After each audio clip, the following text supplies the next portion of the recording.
Now, judges are not above the law. Judges are not above question.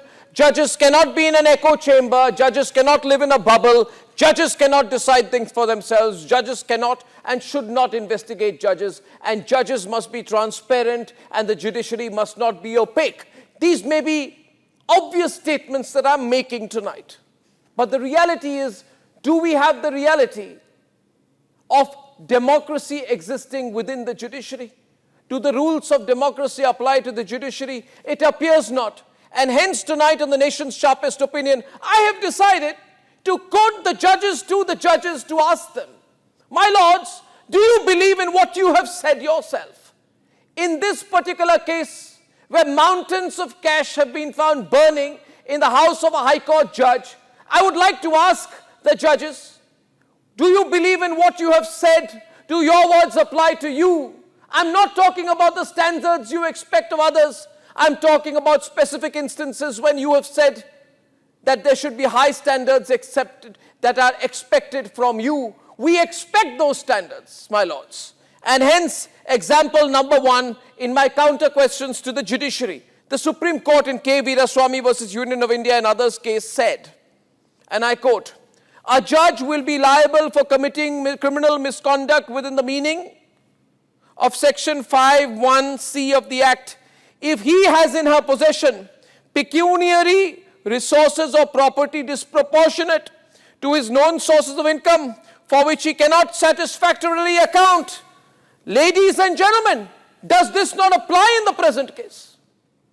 Will the kith and kin of judges also declare their income, their assets, before, during, and in the pendency and after the judge remitting office? Will that happen? Or is it too much to ask? My lords, I am asking you tonight. The second question I would like to ask the judges in the context of whether the judges believe in the high things the judges talk about themselves.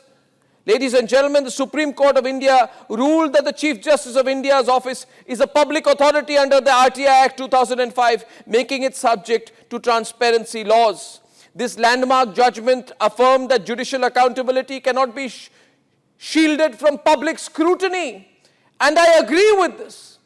Judicial accountability, judicial responsibility, and judicial office cannot be shielded from public scrutiny. And that scrutiny includes the media scrutiny. So my advice to all those people who want to tell us about a media trial is, it's very easy for you to try and call public and media scrutiny a media trial because you're not comfortable with it. Well, deal with it. The media will carry out trials in public interest.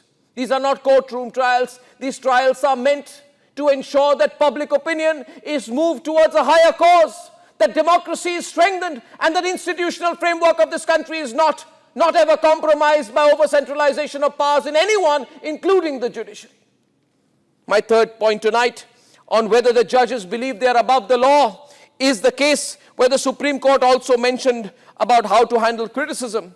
Ladies and gentlemen, the Supreme Court in the P.N. Duda versus V.P. Shivashankar and others case had said, and I quote, in the free marketplace of ideas, criticism about the judicial system or judges should be welcomed, so long as such criticisms do not intend to impair or hamper the administration of justice. Are the questions that I am asking and Republic are asking hampering the administration of justice, or rather guiding the administration of justice? When it was feared by most people that this case too about the burning mountains of cash would be covered up. Am I hampering justice? Ladies and gentlemen, I'm asking you, viewers of Republic, am I hampering justice or helping in the administration of justice? The fourth example I would like to give is that of an individual who, in my view, should speak up now. And the individual I mention, the individual I'm referring to, is none other than the ex-Chief Justice of India, D.Y. Chandrachud, who had asserted that contempt of court should not be used to protect judges from criticism. He said, and I quote, I strongly believe that the court's contempt powers should not be used to protect judges from criticism. The reputation of judges and the courts must stand on a stronger footing than the fear of being punished for contempt. Ladies and gentlemen, Is this contempt that we ask for transparency? Is this contempt that we ask for justice? Is this contempt that we ask why a Panchanama was not filed? Is this contempt that we ask why a seashore was not made? Is this contempt that we ask why an FIR was not filed? Is this contempt that we ask why a judge under the stain and the taint of corruption is merely being transferred to the Allahabad High Court? Is this contempt? Or is this an attempt by the media to strengthen the judiciary? Ladies and gentlemen, my last question tonight is very fundamental. The Supreme Court halted the Lokpal's controversial order asserting jurisdiction over sitting High Court judges. Why should High Court judges be exempt from Lokpal's scrutiny when all other public officials fall under the ambit? If the judiciary claims independence, should it also not be subject to independent oversight? That's not external interference. And this is not unnecessary advice, for we all benefit from a transparent acceptance of positive ideas from others. The judiciary is under a cloud tonight. And I have given umpteen cases in the past when cases of irresponsibility and corruption came up about judges, and they were conveniently let go of. The case was delayed, or they were allowed an exit. Ladies and gentlemen, there can be no justice if there is no penalty.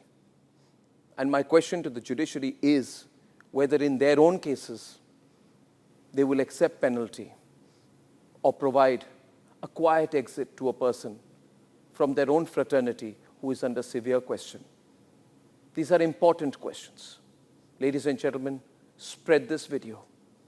Let the people of this country be part of this very, very important debate.